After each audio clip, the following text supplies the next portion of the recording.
Hey y'all, what's up? Welcome back to the old dirty garage, and today I want to talk about the brand new The Darkness album. What do I think about it? All that kind of stuff. Well, it is their eighth studio album and their first since 2021's Motorheart. And here's a little spoiler for you. I like it. These words he speaks are true. The Darkness has a new album out called Dreams on Toast, and it's The Darkness. So I think if you like The Darkness, you'll like the album. If you don't like The Darkness, you probably won't like the album. But I, however, think it's pretty awesome and probably, bands always say it all the time that it's our best album since, whatever their last really popular album was. I think in this case, this might be my favorite album of theirs since the debut album. Now, my little history on The Darkness, I got into them on that first album, Permission to Land, in 2003. And then I saw them in 2004 on that tour, and they were awesome, right? And then One Way Ticket to Hell came out. I loved that album as well. But then I fell off afterwards. I guess when they took their hiatus, their break, whatever you want to call it, I fell out. And then maybe a year or so ago, I went back and re-listened to the albums that I missed in the interim. And they were fine. I liked them. But they didn't really they didn't get me like the Permission to Land did when it came out. So I still like The Darkness, but they just kind of lost something for me, and I don't know what it was because their live set still looked really fun.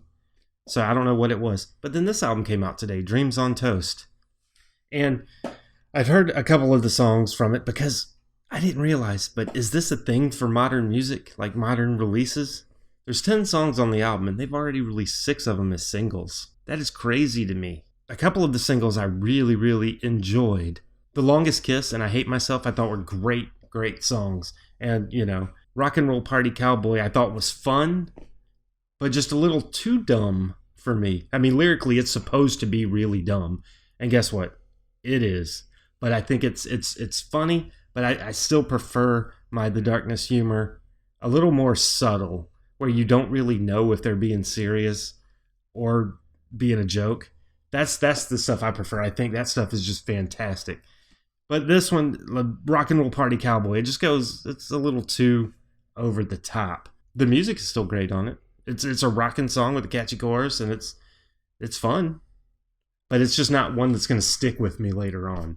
You know what I mean? There's a song on here called Hot on My Tail, and I think that might have been one of the 6 singles too. I can't even keep track anymore. Might have been one of the 6 singles. But it's like this jangly acoustic number that's almost country and then almost ragtime, and apparently is about just a big nasty fart. Yeah, seriously. But it's one of those where if it's just playing and you're not paying attention to the lyrics, you won't really know that that's what it's about. So I kind of appreciate that. It's not one of my favorites on the album, but I kind of appreciate that because it's like growing on me from the first song or from the first album. You don't really realize what it's about until you actually pay attention, and that's what I appreciate. And then speaking of country, if you thought there was country influence in that one, there's a song called "Cold Hearted Woman" on here that has like a fiddle and I don't know if they're like a real fiddle or whatever, but it's got like steel guitars and fiddles and stuff and sounds kind of countryish, and it's got the old lyrical cliche of he's saying a line, and then the word you think he's going to rhyme with it is a really profane word, but of course he doesn't. It just goes into the chorus instead. I think it's fun, but so it's another one that's probably not gonna stick with me much after this. However, there's a couple of songs that I absolutely love on this album, and one is called "Walking Through Fire," and it's it's an unfortunate story about, I guess, what it's like to be a recording musician in 2025. How you're doing it, you're making new music because you love it. I mean, it's not going to sell. In the song, he says his mom didn't even buy the last album. And there's a great line in it that I'm going to read it to you. He says, "We never stopped making hit records. It's just that no one buys them anymore." That's kind of sad. And it's just a fun way to say that. But the song is just great. It's just a really good song. You know, it's got the harmony guitars, it's got the riffs, it's got the understated humor that I love so much. And I just really, really dig that one. But my favorite song on the album is, oddly enough, one of the ones that they didn't release as a single. I mean, they released 40% of them as singles, but not this one, not what I think is the best one. And it's basically a power ballad.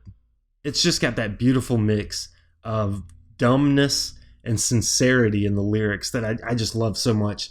There's a line in it, and this may be my favorite line on the album. I could live without the weather, especially the wind. Yeah, fuck you, wind. We could all live without you. It's just like dumb stuff like that, and it's sung with such sincerity that I'm sorry, but I love it. I'm a sucker for that. But like musically, this is the darkness. This is the darkness, and I think it's kind of close to. It's never gonna. I don't think any of them are gonna touch Permission to Land. I think that was lightning in a bottle for its time, and it's just still one of my favorite albums of the early 2000s. You know, it's just, I think that album is, for me personally, damn near rock and roll perfection for that time period. I know a lot of other people don't feel that way, and hey, that's cool, but I love the album that much. So this one, it's not going to reach the level for me personally as Permission to Land, but it's right there. It's probably my second favorite The Darkness album now. I like it more than One Way Ticket to Hell, and I love that album. And one awesome thing about this album, and it's going to sound like an insult, but it's not. If you know what I'm talking about, you'll know what I mean. It's only 33 minutes. It does not overstay its welcome. It's short, it's punchy, it's over. And I like that. I don't need 75-minute albums like, in the early days of the CDs and that kind of stuff. I like that it's a contained, just 33 minutes and bam, you're done and gone. It's good stuff. I would recommend, if you like The Darkness and you were on the fence for some reason, stream it.